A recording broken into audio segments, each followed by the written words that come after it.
General characteristics of group 3A की बात कर रहे हैं तो group 3A is also called the boron family. तो group 3 को हम boron family भी कहते हैं because the starting first element is the boron.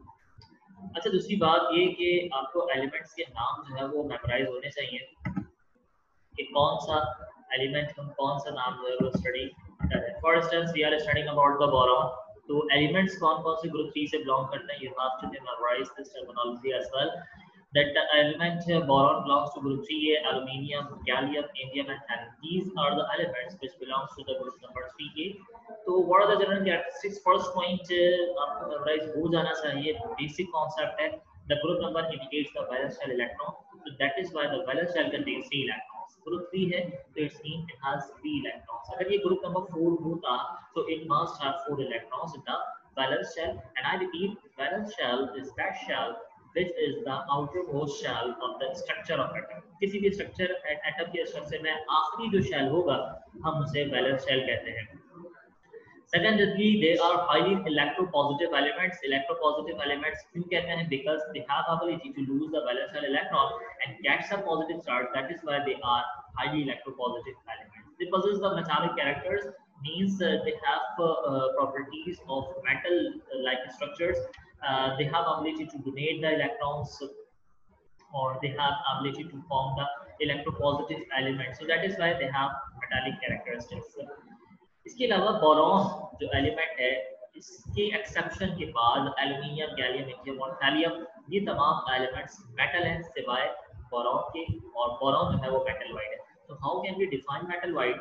Those elements which can behave both as a metal and non metals are called metalloids. I repeat, वो elements जिनके पास metal और नॉन मेटल लाइक कैरेक्टरिस्टिक्स दोनों मौजूद हों हम उन्हें कहते हैं कि वो मेटल वाइड्स हैं.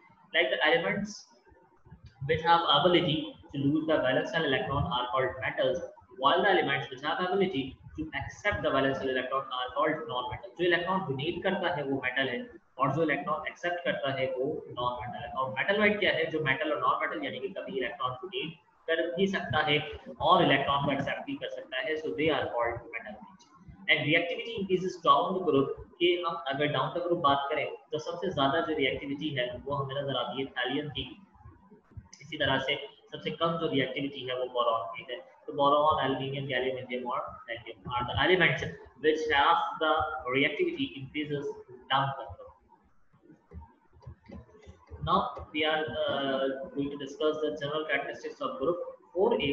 So the common name of the group 4A or the family name is the carbon family. It includes the elements carbon, silicon, germanium, tin and lead. तो ये वो एलिमेंट्स हैं जो ग्रुप नंबर 4 से belong करते हैं.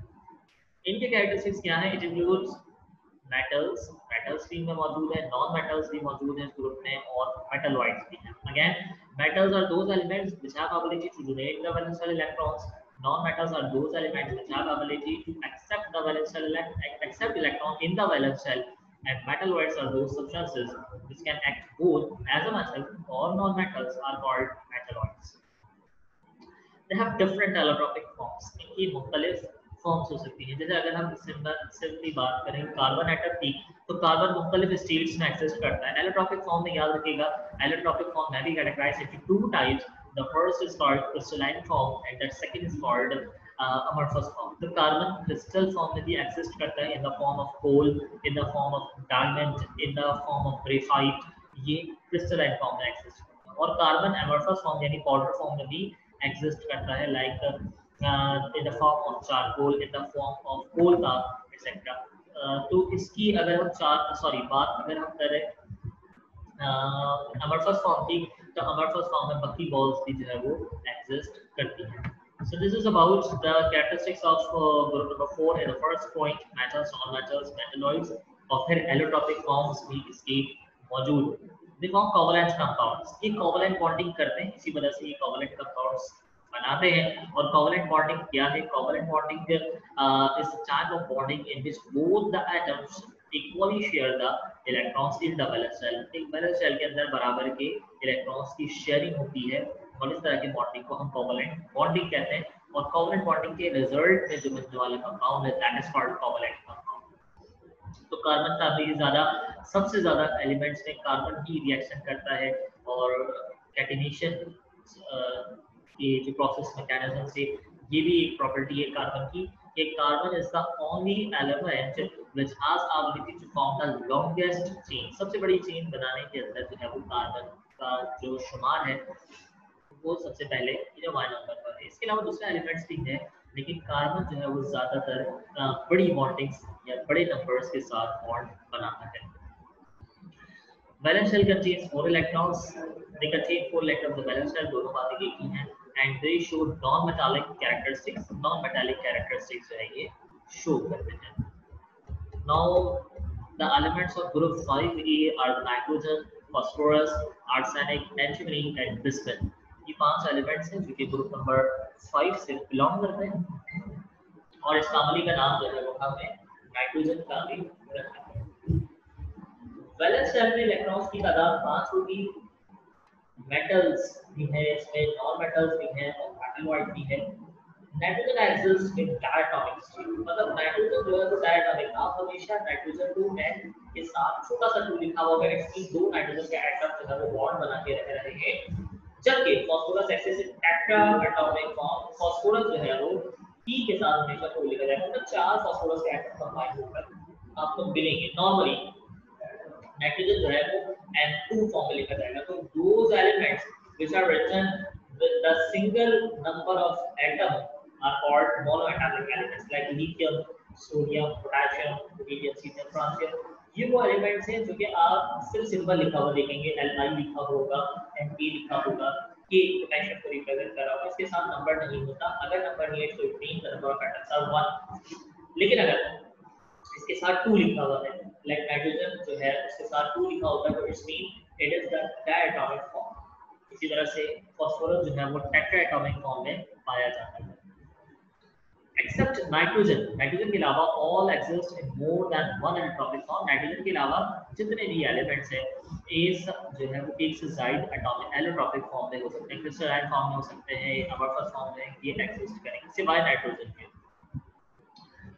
They are trivalent electronegative elements। Trivalent का मतलब है कि 3 वैलेंस शेल के अंदर 3 इलेक्ट्रॉन्स को ये मैक्सिमम एक्सेप्ट कर सकते हैं। अगर मैं बात करूं तो elements of group number 5K are called basically have 5 electrons in the valence shell and they further require 3 electrons in order to complete their valence shell।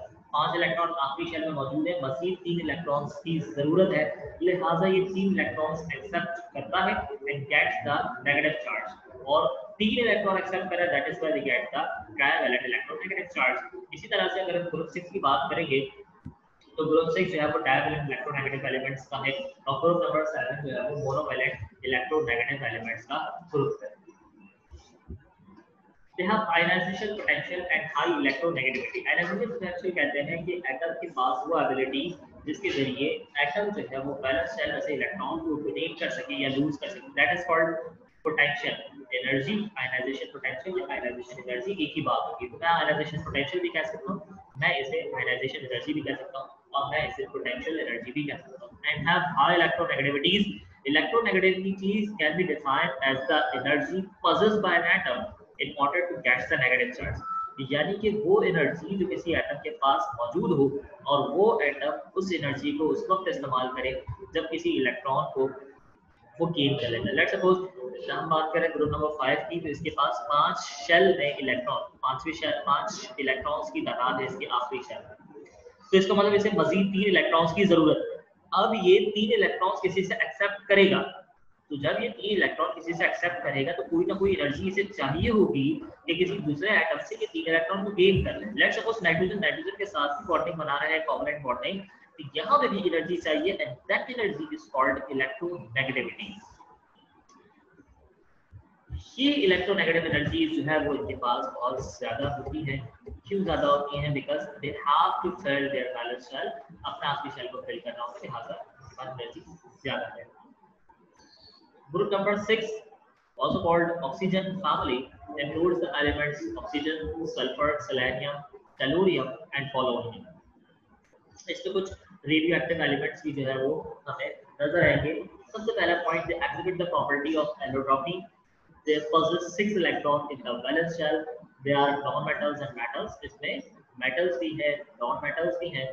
They require only 2 electrons to complete their valence shell, इन्हें अपना valence shell complete करने के लिए 2 electron की जरूरत पड़ती है। As belongs to the group number 6 means it has 6 electrons in the valence shell, and in order to complete the valence shell they require only 2 electrons. They have high ionization potential and high electronegative values, ये बात हम कर चुके हैं, group number 5 से resemble करती है। They form ionic compounds when react with the non-metals but form covalent compounds when react with non-metals। इस पॉइंट को समझेंगे कि अगर ग्रुप 6 के एलिमेंट्स रिएक्शन कर रहे हैं मेटल के साथ, like the elements of group 1, group 2 और ग्रुप 3, तो they form the ionic compound।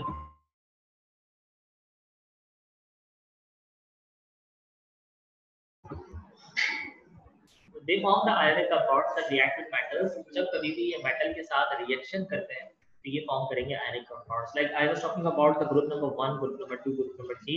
तो group 1, group 2 और group 3 के जो elements हैं they are mostly metals।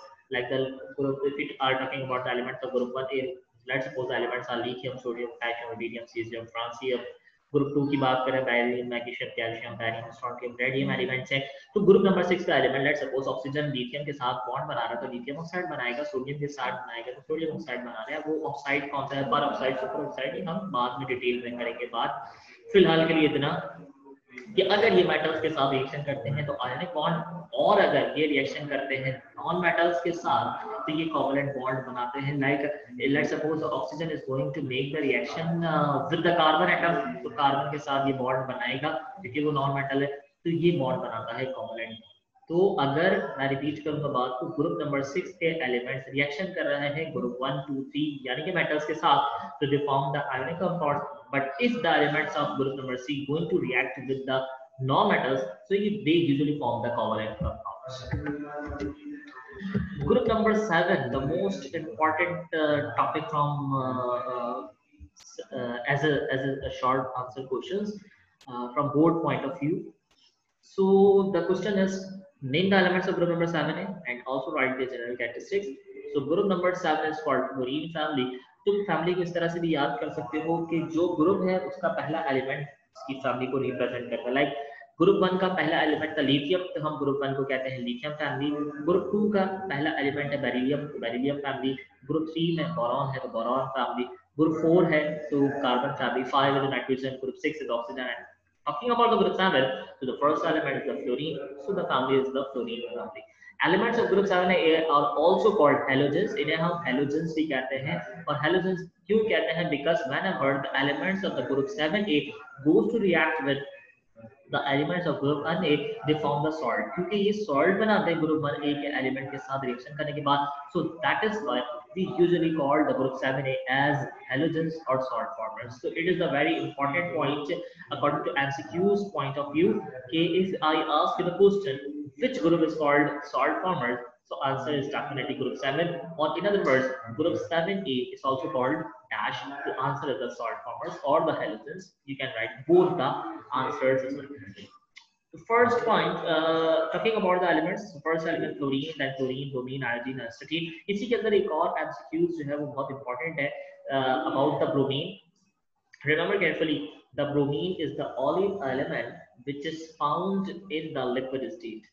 तमाम एलिमेंट्स पूरे पीरियोडिक टेबल में the only element which is found in the liquid state is the bromine, अगर मैं liquid state की बात करूं। But if I'm going to talk about the element which is metallic liquid, so then it is the mercury। अगर हम बात करें metallic liquid की तो ये mercury होता है, और अगर हम बात कर रहे हैं वो एलिमेंट जो कि सिर्फ लिक्विड है तो दैट इज द ब्रोमीन। तो ब्रोमीन सिर्फ और सिर्फ लिक्विड फॉर्म में है और mercury जो है वो मेटालिक लिक्विड की फॉर्म में पाया जाता है। जनरल कैरेक्टरिस्टिक्स क्या है? दे आर नॉन मेटल्स, ये नॉन मेटल्स होते हैं, रिएक्शन करते हुए ये इलेक्ट्रॉन को एक्सेप्ट करते हैं। They have electronegative charge as they are going to accept the valence shell electron, so they have negative charge. They have high marking point, their valence shell contains 7 electrons, and again they form the ionic compound but react with the metals, but form the covalent compounds that react with non-metals। ये वही बात है कि अगर ये reaction कर रहे हैं आयनिक बॉन्डिंग फॉर्म करने के लिए, so they must have to make the reaction between the metals। अगर मेटल्स के साथ रिएक्शन करेगा तो रिजल्ट में कंपाउंड आयनिक ही बनेगा, और नॉन मेटल के साथ रिएक्शन करके कंपाउंड जो है वो कोवलेंट बनेगा। they found at diatomic state. आप फ्लोरीन को हमेशा F2, क्लोरीन को Cl2, ब्रोमीन को Br2, आयोडीन को I2 की फॉर्म में लिखा हुआ देखेंगे, क्योंकि ये एलिमेंट्स कभी भी मोनोएटॉमिक फॉर्म में या जो है ये अपनी ग्राउंड स्टेट में एग्जिस्ट नहीं करते. The last group is the group number 8A, and the elements of group 8A are the helium, neon, argon, krypton, xenon and radon. ये वो elements हैं जो group number 8 से belong करते हैं. अगर फैमिली का नाम पूछूं तो फैमिली को हम हीलियम फैमिली भी कहते हैं. इसके अलावा हम ग्रुप 8A को नॉर्मल गैसेस भी कहते हैं, हम इन्हें आइडियल गैसेस भी कहते हैं, और हम इसे जीरो ग्रुप भी कहते हैं. तो there are 4 names of group 8A. Helium family number 1, zero group number 2. इसी तरह से हम इन्हें आइडियल गैसेस या नॉर्मल गैसेस 4 नाम इस्तेमाल कर सकते हैं. Elements are helium, neon, argon, krypton, xenon and radon. What are the characteristics? So first property, they have 8 electrons in their valence shell. 8 electron पाए जाते हैं इनके वैलेंस शेल में. They do not take part in chemical reaction. किसी chemical reaction में हिस्सा नहीं लेते. Non metals हैं. They are also known as inert gases, not inert. They are the inert gases, or they are monoatomic gases. Monoatomic मतलब single atom form में पाई जाती है, like helium He and neon Ne, argon Ar, krypton, xenon, radon. ये सब एक atom के साथ पाए जाने वाले स्ट्रक्चर्स हैं. They are highly stable elements. Stable है because they do not require any electron in order to complete its shell, or they do not have any extra valence shell electrons, so they do not undergo any kind of chemical reaction. That is why I asked you to assign the group number 8A as the zero group. So wish you all the very best of luck. कोई सवाल है तो आप मुझसे पूछ सकते हैं.